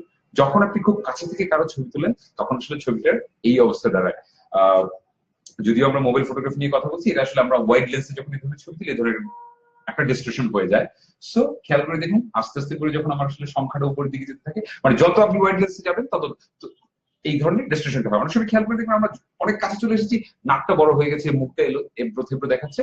তো সহজ বুদ্ধি হচ্ছে, কারো যদি পোর্ট্রেট করেন একটা ডিস্টেন্স রাখেন, মিনিমাম একটা ডিস্টেন্স থেকে ছবিটা তুলেন, তাহলে আর সমস্যা হবে না। ঠিক একইভাবে এই ছবিটা দেখলে আপনি খেয়াল করে শুধু দেখেন নাক আর কানের শেপ চেঞ্জ হয়ে গেছে, আপনি যখন কাছে আসবেন আমার কানগুলো এরকম আরো বড় হয়ে যাবে। সো আর যদি আসলেই আপনি কোনো ফ্যাট পার্সনের ছবি তুলেন, আমার সাজেশন হচ্ছে একটু দূর থেকে ছবি তুলবেন, একটু উপর থেকে ছবি তুলবেন, প্রবলেম সলভ। এবং মানে আর ছবি তোলার ব্যাপারে খুব বেশি খুঁতখুঁতে হতে হবে। আমি ভীষণ খুঁতখুঁতে।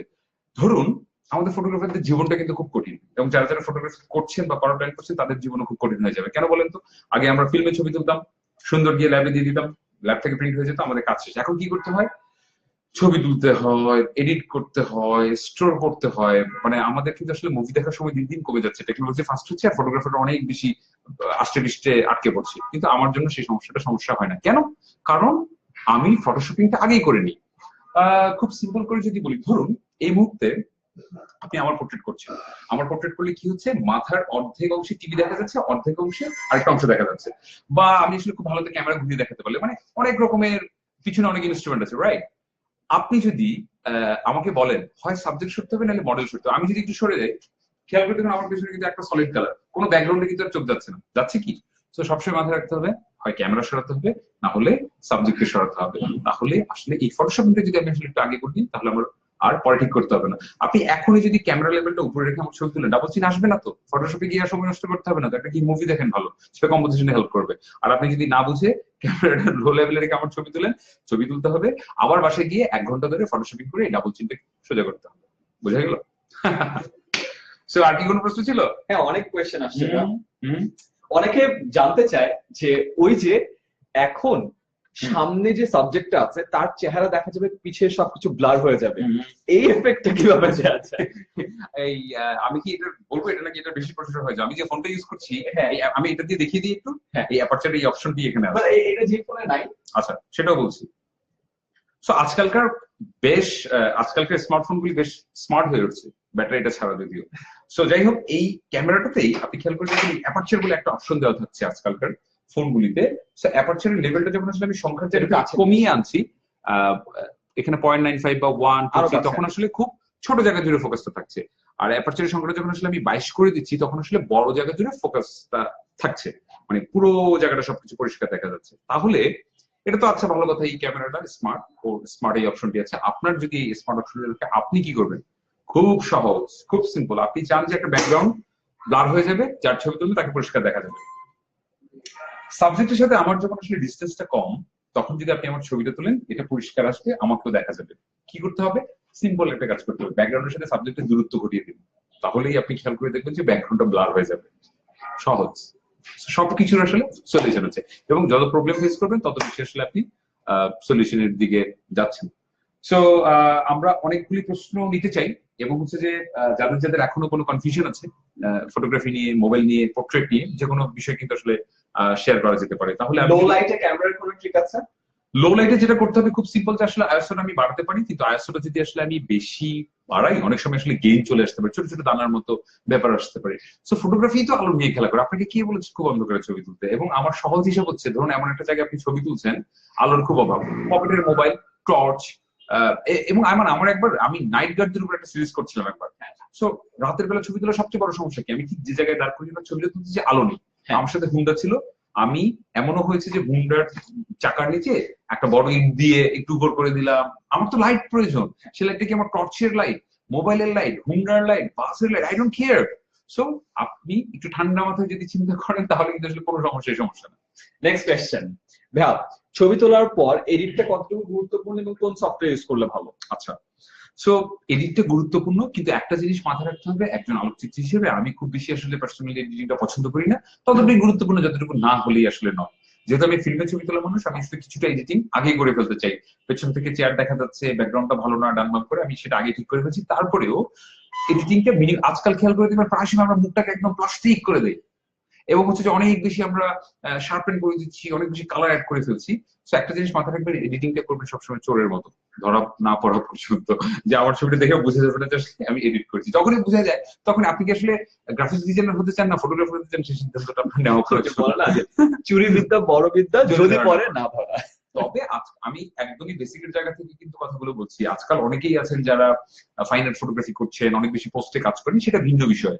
আর একটা প্রশ্ন আমি আসার আগে একজন আমাকে ইনবক্স করছিল যে ভাইয়া আমার তো পোর্ট্রেট তুলতে বেশি ভালো লাগে, আমি কি শুধু পোর্ট্রেটই তুলবো না সব ধরনের ছবি তুলবো, কি করা উচিত আসলে বলে মনে করি? তো আমার সাজেশনটা থাকবে তার প্রতি যে প্রথম দিকে আপনাদের কাজ হবে এমবিবিএস ডাক্তারের মতো। কিরকম এমবিবিএস ডাক্তার কি করে? প্রথম 5 বছর কিন্তু সবকিছু করে, নাক চোখ কান সবকিছু করার পর একটা বিষয় গিয়ে সে স্পেশালিস্ট হয়। ঠিক একইভাবে আপনার উচিত হবে প্রথম দিকে portrait, landscape, food photography, product photography সবকিছু করা।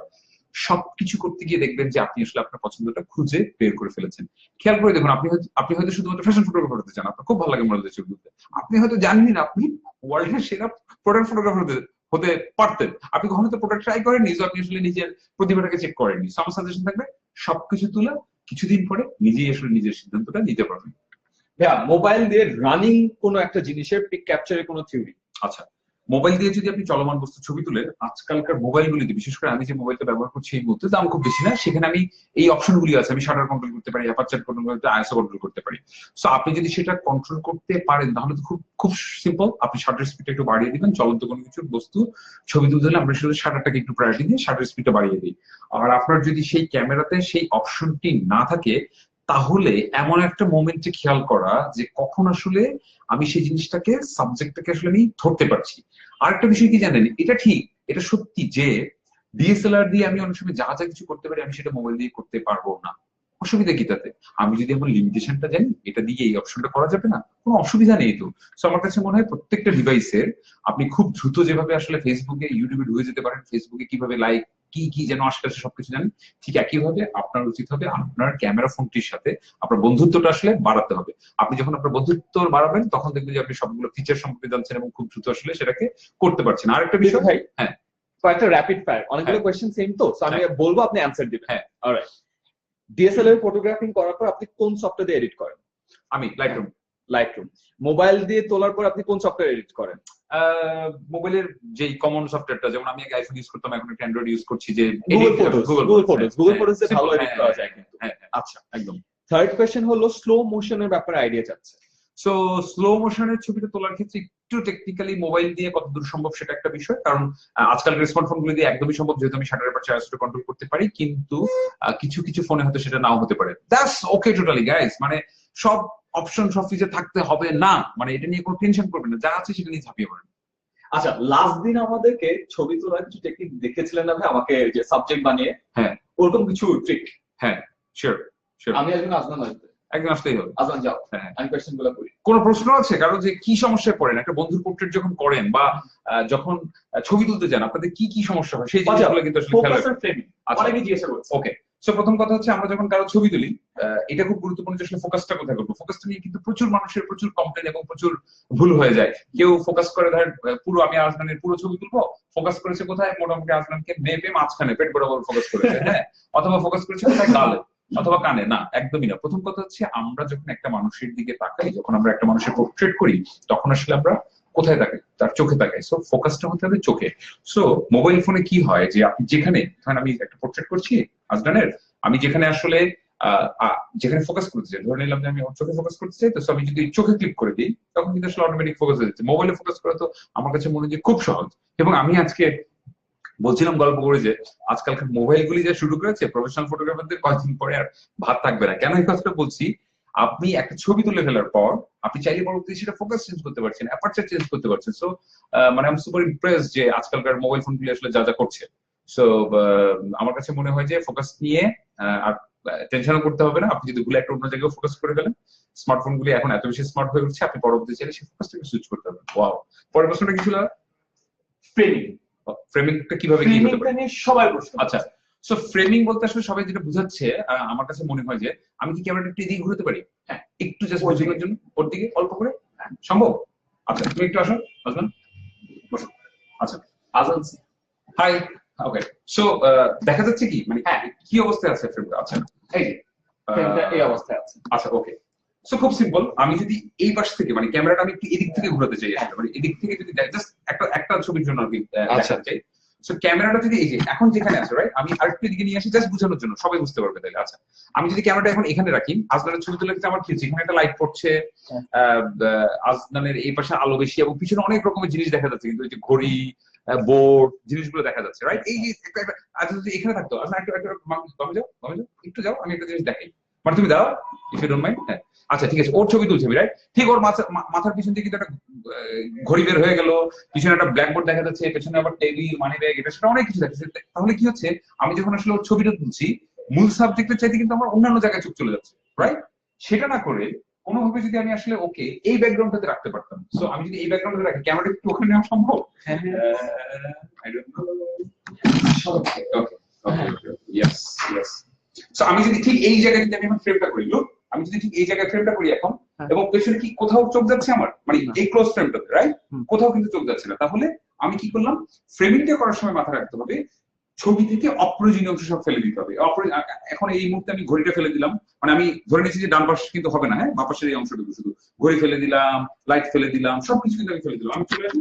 সো বা এখানে বসলাম, কিন্তু হয়তো যেহেতু আমাদের ক্যামেরাটা মুভ করতে অসুবিধা হবে না না, এখন তো এখন করবো না, চলে আসবে। ওকে, পারফেক্ট, তাহলে আমি দেখাচ্ছি, এই যে ইয়েস, কুল, অসম। ওকে, সো ঠিক এখন আমি যদি ওর ছবিটা তুলি, পিছনে কি হচ্ছে, অনেক রকমের জিনিস, ব্যাকগ্রাউন্ডটা চেঞ্জ হয়ে গেল, লাইট চেঞ্জ হয়ে গেল, সব চেঞ্জ হয়ে গেল, কিন্তু ঠিক যদি আমি এইখানে চলে আসি, তাহলে কি হচ্ছে, আমার কিন্তু এই যে ঘড়িটা চলে গেল এবং একটা ব্যাকগ্রাউন্ড হয়ে গেল, এবং আমি এই মুহূর্তে যেহেতু দাঁড়িয়ে আছি খুব অসুবিধা হচ্ছে, নাহলে আমি টিভিটাও ফেলে দিতাম, মানে আমি একটু টানবান করে নিতাম। এখন কিন্তু ব্যাকগ্রাউন্ডটা সিম্পল হয়ে গেল। তো সবসময় যেটা করতে হবে, ছবি থেকে আসলে অপ্রয়োজনীয় অংশ ফেলে দিতে হবে, এবং অপ্রয়োজনীয় অংশ যখন আসলে আমি ফেলে দিচ্ছি, তখন কিন্তু আসলে ছবিটা সুন্দর হয়ে যাচ্ছে। সো ফ্রেমিং এর প্রথম কথা হচ্ছে, ফ্রেমিং বা ছবিতে কোন রকমের কোনো অপ্রয়োজনীয় অংশ থাকবে না। আমার যার সাবজেক্টে ছবি তুলছি তাকে প্রাধান্য দিয়ে সেই ছবিটা আসলে তুলবো। বসেন। আরেকটা বিষয় হচ্ছে, ধরেন কিছু কিছু মানুষের পোর্ট্রেট করার ক্ষেত্রে আমরা আরেকটু ফ্রেমিং এর ক্ষেত্রে একটু মজা করে সেটা ঠিক করতে পারি। কি হতে পারে সেটা, ধরে নিলাম আয়মানের আমি একটা পোর্ট্রেট করবো, এবং এই পোর্ট্রেটটা করবো এমন ভাবে, আয়মানকে তো বাংলাদেশে সবাই ছিলেন, কিন্তু আমি ধরে নিলাম যে এই পোর্ট্রেটটা আসলে আমি সাউথ আফ্রিকাতে দেখাবো। সাউথ আফ্রিকাতে যদি আসলে আয়মানের একটা ছবি দেখাই, আয়মানকে হয়তো নাও চিনতে পারে মানুষ। আচ্ছা, একটু ভিন্ন ভাবে বলি, ধরেন খুব গুরুত্বপূর্ণ ব্যক্তি ছাড়া, যে কোনো দেশের প্রেসিডেন্ট, বড় সেলিব্রিটি, কিংবা রাষ্ট্রপ্রধান ছাড়া আপনি যদি আমার একটা পাসপোর্ট ছবি নিয়ে উগান্ডাতে দেখান বা সাউথ আফ্রিকাতে দেখান, কেউ কি চিনতে পারবে? আয়মানের পাসপোর্ট ছবি দেখলে হয়তো চিনতে পারবে না।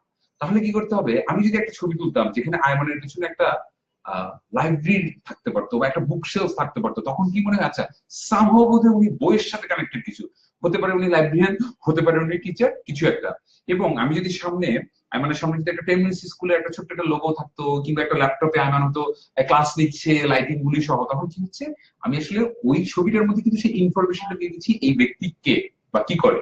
সো এই ধরনের ছবিগুলোকে আমরা বলি এনভায়রনমেন্টাল পোর্ট্রেট। এনভায়রনমেন্ট সম্পর্কে একটা ধারণা দিয়ে দেওয়া, যার ছবি তুলছি তিনি পেশায় কি কি করেন। ঠিক একইভাবে আপনি খেয়াল করে দেখুন তো, আপনি একজন গিটারিস্টের ছবি তুলবেন, কি হতে পারে, একটা যদি সাথে গিটার থাকে বা তিনি গিটার প্লে করছেন, গিটার যদি পিছনে থাকে, দুটো জিনিস হতে পারে, উনি গিটার শপের মালিক হতে পারে কিংবা গিটারিস্ট হতে পারে। সো গিটারটা বাজাচ্ছে, তিনি হয়তো গিটারিস্ট। এই ধরনের ছবিগুলোকে আসলে আমরা এনভায়রনমেন্টাল পোর্ট্রেট বলছি, যেটাতে আসলে আমার সাবজেক্টের এনভায়রনমেন্ট সম্পর্কে আসলে ধারণা পাওয়া যায়। সো তোমার কোনো প্রশ্ন আছে ফটোগ্রাফি নিয়ে? সব প্রশ্ন তো পেয়ে গেছি। আমার কাছে মনে হয় আজকের পর থেকে নিশ্চয়ই সবাই মোবাইল দিয়ে ছবি তুলবেন, এবং আপনাদের জন্য একটা কুইজ থাকছে। কি কুইজ বলেন? সবার মোবাইল দিয়ে অবশ্যই একটা পোর্ট্রেট করে আমাকে পাঠাবেন, দুটো পোর্ট্রেট পাঠাবেন, একটা পোর্ট্রেট পাঠাবেন এবং এই কমেন্ট সেকশনে পোস্ট করে দিলে হবে, আমি দেখে নেব যার ছবিটা আমার সবচেয়ে বেশি ভালো লাগবে তার জন্য একটা পুরস্কার থাকবে। কি পুরস্কার? সেটা হতে পারে আমি নেক্সট একটা বেসিক কোর্সে একটা স্কলারশিপ দিয়ে দিতে পারি, আর হচ্ছে এরপরের দুজনকে আমি, আমার একটা বই আছে, সেই বইটার একটা সাইন কপি পাঠিয়ে দেবো। প্রীতম ভাই আপনার পেজেও পাঠাক। ও কমেন্টস বা মেসেজে আরো হ্যাঁ, easy সেটা হবে। হতে পারে, এখানেও সেটা easy পাঠাক, আপনার প্রিটোরিয়াস হ্যাঁ, যে হ্যাঁ, পেজটা হ্যাঁ, আছে বা ওয়েডিং ডায়েরি যে অথবা- পেজটা আছে হ্যাঁ, ওখানে পাঠাক। আচ্ছা আরেকটা কাজ কি আরো সহজ করে দিতে পারে না যে এই হ্যাশট্যাগ দিয়ে দিল তাহলে এক সার্চ দিয়ে এক সার্চে চলে আসলো, হ্যাঁ, এটা সবচেয়ে বেস্ট রাইট। ডান ডান। সো আজকে আমরা যা যা করেছি সেখান থেকে আপনি যে কোনো একটা বিষয় নিয়ে ছবি তুলতে পারেন। এটা হতে পারে আমি এনভায়রনমেন্টাল পোর্ট্রেট বলেছি, আপনি অবশ্যই মোবাইল দিয়ে তুলতে হবে, অবশ্যই মোবাইল দিয়ে তুলতে হবে। হ্যাঁ। সেটা হতে পারে এনভায়রনমেন্টাল পোর্ট্রেট, সেটা হতে পারে পাসপোর্ট ছবি, এমনকি যেহেতু ট্রাই করেছি যে কোনো একটা ছবি, সেটা হতে পারে ল্যান্ডস্কেপ পোর্ট্রেট, যা কিছু হতে পারে আপনি সেটা যে কোনো জায়গায় পোস্ট করেন। সেটা হতে পারে 10 মিনিটস স্কুলের ইনবক্সে, কমেন্ট সেকশনে বা আমার ভিতরে যারা পেজে।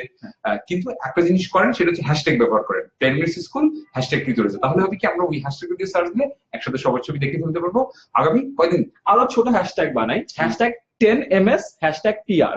ওকে, হ্যাশট্যাগ 10ms এবং হ্যাশট্যাগ পিয়ার, হ্যাঁ, এবং এগুলো এটা আমরা 10 service মিনিটস স্কুলের পেজ থেকে কিছু পরে কিছু সময় পরে ভিডিওটা শেষ হলে ওখানে লিখেও দিবে, যাতে আর কারো ভুল হচ্ছে বা কেউ নরমালি যদি শেয়ার করে তাও হচ্ছে, Right. যে আপনি ডিরেক্টলি কমেন্ট রাইট, শেয়ার করলে হবে, আমরা সেখানে ডিরেক্টলি কমেন্ট করে দেবো। ওয়াও, সো সুযোগ থাকছে তাহলে একটা আমার 2 মাস মেয়াদি একটা ভিজিট কোর্সের, এবং সুযোগ থাকছে আমার অটোগ্রাফ সহ 2টো বই পাওয়ার। বাহ, কুল, সুপার অসম। সো আমার মনে হয় আমরা আর্থিক প্রশ্ন নিব না, আমরা আজকের মতো শেষ করি, আমাদের আচ্ছা, আবার হ্যাঁ। আবারও যেতে হবে। রাইট, সো আমার কাছে মনে হয় আমার একটু আসেন না, বিদায় নিয়ে নিই। ইয়েস। হ্যাঁ, সো আমার কাছে মনে হয় যে ছোট্ট এই 30 মিনিটস বা 40 মিনিটস একটা সেশন। না, আমরা 50 মিনিটস ও 50 মিনিটস ছিলাম, ওকে, আমার তো 30 মিনিটস থাকার কথা ছিল। এনিওয়ে আমি জাস্ট লাইভে থাকার সময় বোঝা যায়। বুঝা যায় না। হ্যাঁ, এই মনে হচ্ছিল আমি 10 মিনিট গল্প করি, সময় যে কিভাবে চলে যায়। So আমার কাছে মনে হয় যে এই 30-50 মিনিট আসলে নট এনাফ টাইম, এটা একদমই না। আমরা কি স্পেশালি চাইছি, প্রীত ভাইয়ের মতো মানুষের জন্য আরো এনাফ না। কারণ উনি যখন কথা শুরু করে আমার মনে হয় যে শুনতে থাকি, শেষ হলে ঝামেলা। না না, মানে you are too kind with your words man. Anyway, so আমার কাছে মনে হয় যে এটা এক ধরনের ফটোগ্রাফির জন্য সুরসুরি ছিল। হ্যাঁ। আপনারা যারা আসলে ছবিটা তুলেন, এবং আমি কথা দিচ্ছি ছবি যদি ফিডব্যাক ভালো আসে, হ্যাঁ, ছবির যদি ফিডব্যাক ভালো আসে হ্যাঁ। তাহলে অবশ্যই আমরা এটা কন্টিনিউ করবো। আবার লাইভে আমরা আবার লাইভে অন্য Yes, একটা বিষয় done নিয়ে, it. অন্য একটা বিষয় নিয়ে কথা বলবো। So Yes, আমার yes, কাছে yes. মনে হয় আজকের জন্য আমি বিদায় নিচ্ছি। Super awesome. এন্ড প্লিজ আজকে যে ক্লাসটা হলো সবাই একটু শেয়ার করো, তোমাদের বন্ধু বান্ধবদের সাথেও শেয়ার করো, যেন সবাই মিলে ফটোগ্রাফির যে আইডিয়াটা আছে একটু হলো বেসিক আইডিয়াটা সবার ক্লিয়ার হয়। এবং প্রীত ভাইয়ের যে কোর্সটা আমরা লঞ্চ করছি 2 দিন পরে, 2 সপ্তাহ পরে, 2 দিন না 2 সপ্তাহ পরে, সেটা যেন সবাই দেখে, সেটার ব্যাপারে যেন সবাই জানে, এটা একটু সবাইকে জানিয়ে দিও। So for the last time share করো তাড়াতাড়ি, এবং কারো কোনো কোয়েশ্চেন থাকলে হ্যাশট্যাগ 10ms এবং হ্যাশট্যাগ PR শেয়ার করো। সবাই ভালো থাকো, দেখা হবে আগামীকাল। আল্লাহ Bye হাফেজ, bye. টাটা। সুপার অসম।